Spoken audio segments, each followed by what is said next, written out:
नमस्कार दोस्तों, मैं संजय कुमार आज आपके सामने एक नए टॉपिक के साथ हूँ।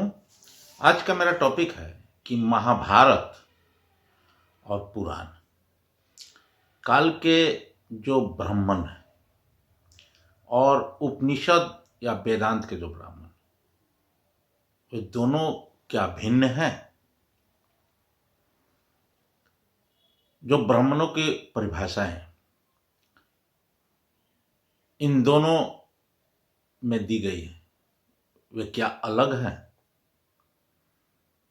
मेरा यह प्रश्न सभी लोगों से, अपने विद्वान मित्रों से, और मैं कोई दावा नहीं करता हूं कि मैं इसके बारे में ऑथोरिटी रखता हूं। मैं भी एक जिज्ञासु हूं और मैं भी अध्ययन कर रहा हूं और मेरे अंदर भी विभिन्न प्रकार के प्रश्न उठ रहे हैं। तो जैसा कि मैंने आपसे वादा किया था कि मैं अब महाभारत का अध्ययन कर रहा हूं और मैंने आदि पर्व को पढ़ लिया, सभा पर्व में पढ़ रहा हूं और अभी तक जितना मैं पढ़ा, और वेदांत तो मैं पूरा पढ़ चुका 108 उपनिषद। तो जब इसकी तुलना मैं कर रहा हूं तो मुझे ऐसा लग रहा है कि दोनों में अंतर है। अब क्या अंतर है? तो आप पहले हम आते हैं वेदांत में जो ब्राह्मण की परिभाषा दी गई है। वेदांत में सीधा सीधा उसमें किसी प्रकार का लाग लपेट कुछ है ही नहीं, एकदम सिंपल तरीके से बताया गया है कि ब्राह्मण कौन है। ब्राह्मण वो है जो ब्रह्म को जान गया या ब्रह्म को जानने के दिशा में वो अग्रसर है और उसके लिए वो मुमुक्षु है, यानी उसके लिए वो अपना जान भी दे दे, अपनी प्राण भी त्याग दे, तो उसे किसी प्रकार की कोई तकलीफ नहीं होगी। या तो वो ब्रह्म को जान गया, या तो वो ब्रह्म को जान गया, और नहीं तो वो उस दिशा में इस इंटेंसिटी के साथ अग्रसर है कि वो सब कुछ उसके लिए लेस मात्र भी नहीं है। उसके लिए सबसे बड़ी चीज है उस ब्रह्म को जानना, वही ब्रह्मन है। और ब्रह्मणत्व और बुद्धत्व में कोई अंतर नहीं। और वो ब्राह्मण पूरे दुनिया के बारे में सोचता है, पूरे सृष्टि के बारे में सोचता है। सृष्टि की उत्पत्ति कैसे हुई, सृष्टि चलेगी कैसे, कौन से ऐसे तत्व हैं जो सब में है, इन सब विषयों पर उनकी साधना है, उसमें खोज है, रिसर्च है, और उसके प्रति वे पूरी तरह से समर्पित है। बस वही ब्राह्मण है। बाकी जो है वो है, अब 4 वर्ण है तो उसमें बाकी अब क्षत्रिय है, वैश्य है, शूद्र है, अपना अपना काम कर रहे हैं। लेकिन जब हम महाभारत का अध्ययन करते हैं तो यहां पर जो ब्राह्मण के बारे में बताया गया है वो उससे पूरी तरह से अलग है। यहां ब्राह्मण वो हैं जो वेदों के ज्ञाता हैं, अपने विषय के पंडित हैं, यज्ञ कराने वाले हैं, पुरोहित हैं, या किसी भी कला में इतने निपुण हैं कि वो दूसरों को उसकी शिक्षा दे सके। जैसे कोई युद्ध कला में है या धनुर्विद्या में या किसी प्रकार का उसको जो ज्ञान है, मल्ल युद्ध में ही है, तो इस तरह का जो ज्ञान दूसरे को देते हैं, ये सब ब्राह्मण। अब वहां पर देखिए, वहां जो ब्राह्मण है वो पूरे समाज से अलग हैं, उनका समाज से किसी प्रकार का डायरेक्ट रिलेशन नहीं है, इनडायरेक्ट रिलेशन है। वे जंगलों में यात्रा करते हैं, जंगलों में ही रह गए, किसी पेड़ के नीचे रह गए, उनको अपना कोई आश्रम या कुटी बनाकर और वहाँ पर निवास नहीं करना है। लेकिन यहाँ पर हम देखते हैं कि यहाँ जो महाभारत काल के जो ब्राह्मण हैं, वो एक बड़ा बड़ा अपना आश्रम बनाए हुए हैं, और ये भी शादी किए हुए हैं। कि कितने ब्राह्मण तो ऐसे हैं कि 2-3 बीवियां हैं, और बच्चे भी, जैसे कि वशिष्ठ जी ही हैं तो उनके 100-100 बच्चे हैं। तो इस तरह से यहाँ ब्राह्मण का अर्थ ही अलग है। अब जैसे कि अब यहाँ पर देखिए, जैसे कि वशिष्ठ जी की बात आई तो वशिष्ठ जी की बात है कि वशिष्ठ जी की पत्नी का नाम है अरुंधति। अच्छा, अब ये भी है, मतलब कि पौराणिक के हिसाब से, महाभारत के हिसाब से, जैसे कि मैं इस बात को मानता हूँ कि हाँ, कि ये भारत का इतिहास ही एक प्रकार से है। जो हमारे पुराण या महाभारत हैं, ये हमारे भारत के इतिहास है। इस चीज की मुझे मतलब मुझे ऐसा लगता है, इस पर कभी चर्चाएं होंगी। तो अब इनकी पत्नी है अरुंधति। अब जो सप्तऋषि जो हैं, उनमें इनका भी नाम है वशिष्ठ जी का। तो अब यहां पर हम देखते क्या है कि इनके 100 पुत्रों में एक पुत्र है शक्ति, और बाकी अन्य 99 पुत्र हैं। विश्वामित्र के द्वारा और उनके ही उकसावे पर या उनके द्वारा दिए गए वरदान के आधार पर इनके पुत्रों का विनाश कर दिया गया। ठीक है। और उन्हीं के जो एक पुत्र था शक्ति, उसकी पत्नी उस समय गर्भवती थी, और उसी से उस इनके वशिष्ठ जी के पौत्र का जन्म हुआ, जिसका नाम पराशर। और उसका लालन पोषण वो अपने पुत्र की तरह ही किए, और अरुंधति भी उनको अपने बेटे के ही समान उनका लालन पोषण की।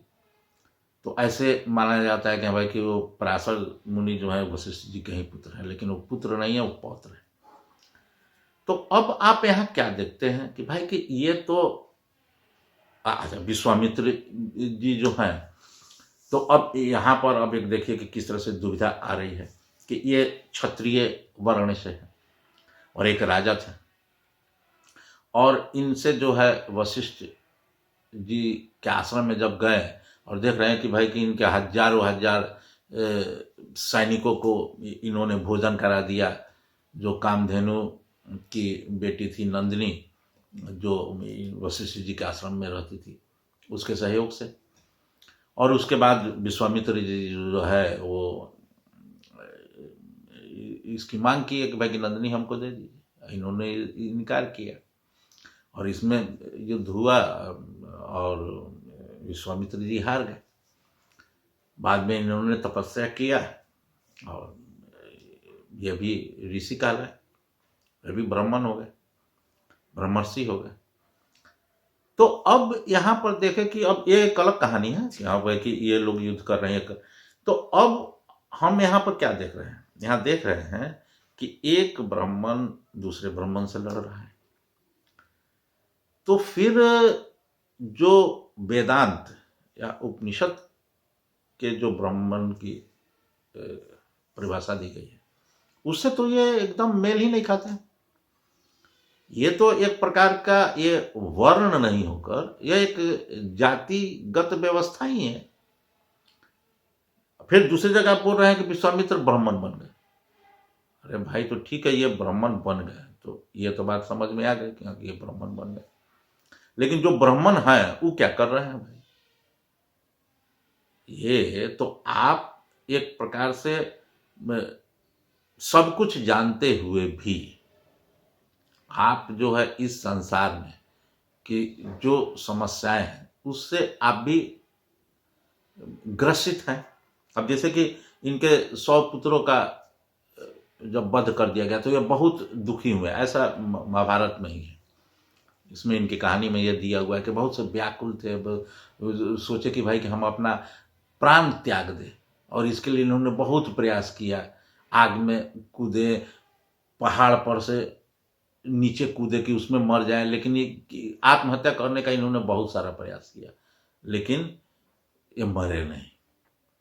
तो अब बताइए कि कोई ब्राह्मण है जो ब्रह्म को जान रहा है, पूरे सृष्टि को जान रहा है, सब कुछ जान रहा है, इनको बताया जाता है कि रामचंद्र जी के गुरु हैं, तो फिर ये क्या है भाई?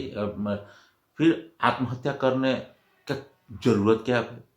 क्योंकि जो माने तीनों लोक के बारे में जान रहे हैं, उनको इतना बात नहीं मालूम है क्या कि जो नश्वर शरीर है तो वो मिटना ही है, खत्म हो ही जाना है। तो ये बातें हो गई। उसी तरह से भारद्वाज मुनि के बारे में है, तो भारद्वाज मुनि के बारे में तो कोई ऐसा बात नहीं है, लेकिन इनकी भी पत्नी थी और इनके पुत्र ही द्रोण हुए, और द्रोण जो है गुरु बने कुरु लोगों के। तो अब यहाँ पर भी आप देखिए कि ये भी ब्राह्मण है। तो अब भाई जब आप ब्राह्मण हैं तो किसी को भी शिक्षा देंगे, इसमें वैमनस्य वाली तो कोई किसी प्रकार की बात ही नहीं है। किसी को छोटा, किसी को बड़ा, जब सब में, हम में, तुम में, खड़ग हम में, सब में एक ही व्याप्त है, एक ही ब्रह्म है, तो फिर ऊंच नीच का क्या मतलब है? कोई मतलब है नहीं। जब मतलब नहीं है तो फिर यहाँ ऊंच नीच का भेदभाव करते क्यों हैं? अब आइए अत्रि जी हैं। अब अत्रि देखिए, इन सभी ऋषियों का जो हम नाम ले रहे हैं, इनकी चर्चा वेद में भी है, इनकी चर्चा पुराण में भी है, महाभारत में भी है। मैं वैसे ऋषि का नाम ले रहा हूं। अब इसमें अत्रि जी, इनकी पत्नी अनसुईया है। अब इसमें जो है कि त्रिदेव लोग जो हैं गए, इनकी एक कहानी है।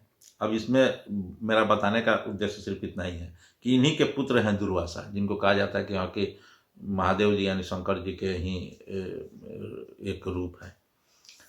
अब बताइए भाई ये क्या है? किसी माने तुरंत ही आप क्रोधित हो जा रहे हैं। अब भाई क्रोध जो है वो ब्राह्मण कहाँ से आ गया? क्योंकि जो वर्ण है वो वर्ण, वर्ण का मतलब है कि ब्राह्मण, ब्राह्मण तो जो सर्वश्रेष्ठ है। तो भाई क्रोध तो ये तो गुण है क्षत्रिय का, तो फिर आप इनको ब्राह्मण कह कैसे रहे हैं भाई आप? तो जो ये वर्ण की व्यवस्था है, इसी तरह से आपका कश्यप ऋषि का है। कश्यप ऋषि के बारे में कहा जाता है कि भाई कि इनकी कितनी पत्नियां थी, दक्ष राज की जितनी बेटियां थी सब इन्हीं की पत्नी थी। इसी में दीति है, अदिति है, कद्रु है, वनीता है। अब कद्रु से नाग का उत्पत्ति हुआ, वनीता से गरुड़ का हुआ, अदिति से देवताओं का उत्पत्ति हुई, उनसे असुर का हुई। यानी कि पूरे दुनिया में जितने सृष्टि है, पेड़ पौधे जितने हैं, माने एक प्रकार से समझिए कि प्रजापति का ही एक रूप है। और इनका जन्म हुआ, जो प्रजापति ब्रह्मा के जो मानस पुत्र है मारीची, उनसे इनका जन्म हुआ, और इनसे जो है कि पूरे सृष्टि की ही उत्पत्ति हो गई। तो जब सब इन्हीं से उत्पन्न हुए, तो सबसे बड़े तो यही हुए कश्यप ऋषि। तो इनको आप देखिएगा कि हाँ कि ये जो है जब वामन अवतार हुआ था, तो उस समय ये जो बलि थे उसको इन्होंने ही ज्ञान दिया कि हाँ भाई कि जो विष्णु जब आएंगे तो वो क्या मांगेंगे और आपको क्या देना है। यानी कि इनका जो था, ये असुर भी इनके पुत्र हैं और देवता भी इनके पुत्र हैं, तो ये दोनों का ही ख्याल रखते हैं। तो यहाँ इनका कार्य तो जो है वो ब्राह्मण के लायक है कि हाँ भाई कि आप सबके प्रति समभाव रखते हैं। लेकिन वशिष्ठ जी, और वशिष्ठ जी के जो पौत्र हैं या पुत्र कहिए पराशर जी हैं। अब इनका धंधा देखिए कि अब भाई कि ये जो है सत्यवती से प्रेम निवेदन करते हैं। अब भाई ब्राह्मण कोई रहेगा तो उसका ये आचरण कैसे हो जाएगा कि किसी भी औरत को देखेगा तो उस पर मोहित होकर और उस पर आसक्त हो जाएगा और उसको प्रेशर देगा कि नहीं हमारे साथ आप समागम कीजिए। तो ये सब कुछ ऐसे प्रश्न हैं, मैं कोई इसके आलोचना नहीं कर रहा हूं। हाँ, इसके पीछे अगर कोई रहस्य है तो इस पर चर्चा होनी चाहिए ना कि हाँ भाई कि आखिर क्या है, और नहीं तो ये ब्राह्मण वर्ण और ब्राह्मण जाति दोनों में डिफरेंसेस होना चाहिए और इस पर चर्चाएं होनी चाहिए। मैं चाहता हूं कि जो वैदिक या पौराणिक पुस्तकों के ज्ञाता हैं वो इस पर चर्चा करें और इस पर चर्चाएं होनी चाहिए कि आप कैसे ये ब्राह्मण कैसे हैं। मैं इस तरह के आचार रखने वाले लोगों को ब्राह्मण नहीं कह सकता, क्योंकि मैं एक वेदांती हूं और वेद को मानता हूं और उपनिषद को मानता हूं, तो उसी को मैं कसौटी मानता हूं और उस कसौटी से मैं यहां पर देख रहा हूं। तो मुझे इन लोगों में जो वेदांत में कही गई बात है, जो उपनिषद में ब्राह्मण की परिभाषा दी गई है, उससे ये मिल नहीं रहे। ये नहीं मिल रहे हैं तो इनको हम ब्राह्मण वर्ण नहीं कह सकते हैं। हाँ, ब्राह्मण एक जाति के रूप में हम कह सकते हैं। तो अगर आप कहते हैं कि नहीं ये वर्ण है तो भाई कैसे है आप हमको बताइए। और यह जाति है तो जाति है तो इसका मतलब है कि महाभारत काल में जो है वो वैदिक काल जो था वहां से परिवर्तन हो चुका था और समाज जो है वर्ण से जाति की तरफ बढ़ चुकी थी। लेकिन यहां पर एक और भी बातें हैं। अब महाभारत में ऐसी भी चर्चाएं हैं कि जैसे कि देवयानी है। देवयानी जब शादी हुआ उसका ययाति से, तो उसके साथ हजारों की संख्या में दासियां गई। उसी तरह जब विदा होकर अर्जुन कृष्ण की वंश सुभद्रा को लेकर जा रहे हैं, इसकी ये सब महाभारत की चर्चा है। मैं इसके अध्याय और श्लोक भी मैं आपको बता सकता हूँ। आगे चल के मेरा इस पर अनेकों वीडियो आएंगे तो अनेक संदर्भों में मैं इसका उल्लेख करूंगा। तो अब उस समय भी बहुत सारी दासियां गई। उसमें तो लिखा गया हुआ कि गौर वर्ण की दासियां गई। श्री कृष्ण की बहन जो सुभद्रा है वो जब गई अर्जुन के साथ, तो उनके साथ जो दासियां थी वो गौर वर्ण की थी। तो अब दास और दासियां उस समय भी थी, लेकिन किसी प्रकार का कोई विद्रोह या किसी प्रकार की ऐसा अभी तक हमको कोई ऐसा कहानी नहीं मिला कि हाँ कि दासियों ने विद्रोह कर दिया या दासों ने विद्रोह कर दिया। अब ये दासियां गई तो ये दासियां भाई सीधा सी बात है, तो आखिर इनके बारे में कोई डिटेल्स नहीं दिया गया हुआ है कि हाँ कि इनका जीवन कैसे चलता था, इनका काम क्या था। इनके भी तो शादियां होती थी, नहीं होती थी, ये किसको अपना पति मानती थी, इनके जो बच्चे होते थे वो क्या होते थे, किसी प्रकार की कोई चर्चाएं नहीं है। लेकिन इतनी चर्चाएं हैं कि हजारों की संख्या में गई भाई, और एक जगह नहीं अनेकों जगह है। क्योंकि जब शादी हो रही है तो भाई उनके साथ साथ दासियों की भी फौज जा रही है। तो आखिर इन सब के पीछे का क्या है, कहीं कोई उल्लेख है या नहीं है। नहीं है तो इस संदर्भ में क्या अनुमान लगाया जा सकता है? ये उचित था, नहीं था, सही है, गलत है, क्या नहीं, इन सब चीजों पर खुलकर चर्चा होनी चाहिए। और मैं यही चाहता हूं, मैं ये चाहता हूं कि इन सब टॉपिक पर चर्चाएं हों और ओपन चर्चाएं हों। अब आप देखिए आज समाज में क्या है? आज समाज में है कि भाई, अब वर्तमान परिप्रेक्ष्य में हम लोग आते हैं कि महाभारत काल हो गया, पौराणिक काल हो गई, और वेदांत काल हुआ, और वर्तमान काल में हम लोग आते हैं, क्योंकि वर्तमान से बिना रिलेट किए हुए कोई बातें पूर्ण नहीं होती। तो वर्तमान में हम आप देखें आज के डेट में क्या है कि समाज में एक जो वर्ग है वो किसी भी जाति का है, वहां पर सिर्फ दो ही प्रकार के वर्ग बने हुए हैं प्रत्येक व्यक्ति में। जैसे कि अगर कोई ब्राह्मण है तो ब्राह्मण में भी एक खास वर्ग है और एक आम वर्ग है।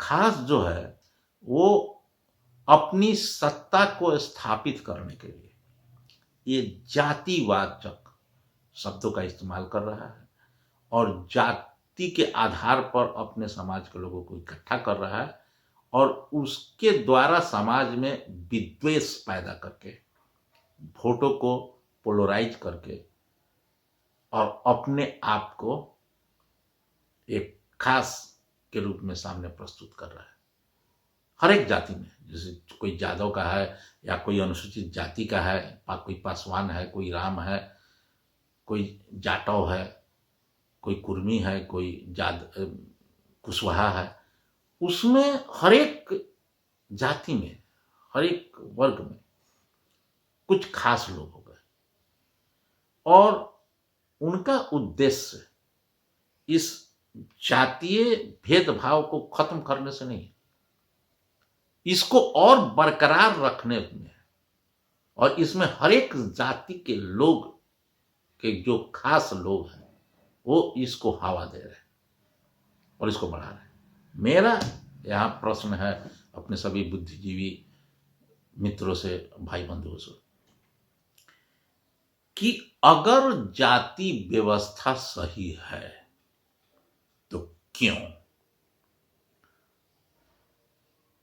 और अगर जाति व्यवस्था सही नहीं है, हम लोग का वर्ण व्यवस्था जो वैदिक काल में दिया गया था वही सही है, तो हम इसे क्यों नहीं पुनर्स्थापित कर रहे हैं?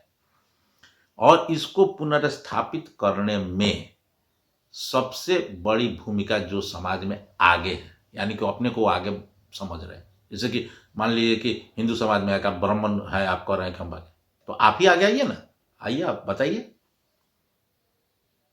क्यों नहीं आगे आ रहे? आप अपने आप को कह रहे हैं हम क्षत्रिय हैं, राजपूत हैं, तो आप आइए आगे, आइए और आप बताइए कि हाँ कि ये वर्ण व्यवस्था सही है कि जाति व्यवस्था सही है। जाति व्यवस्था सही है तो क्यों, और वर्ण व्यवस्था गलत है तो क्यों? अगर हम वर्ण व्यवस्था को पुनर्स्थापित नहीं कर सकते तो खत्म कीजिए वर्ण व्यवस्था। क्यों बोल रहे हैं वर्ण, तो वर्ण की बातें मत कीजिए, काम खत्म कीजिए।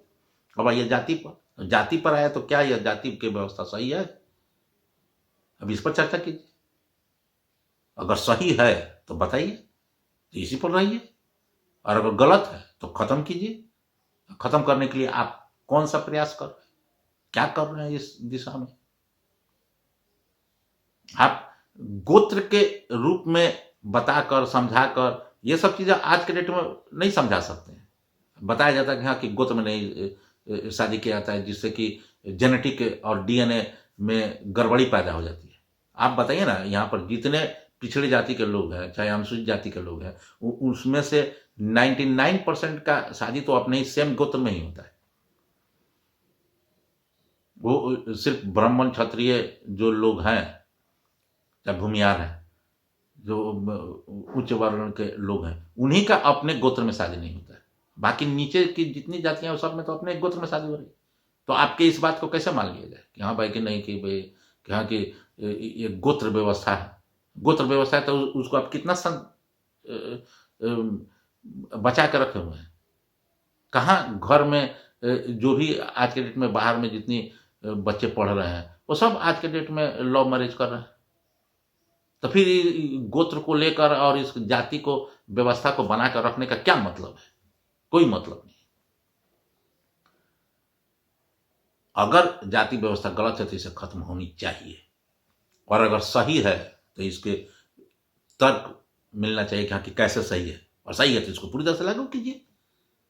ये घाल मेल करके समाज को रखकर हम समाज में कोई भी बड़ी व्यवस्था को नहीं संचालित कर सकते।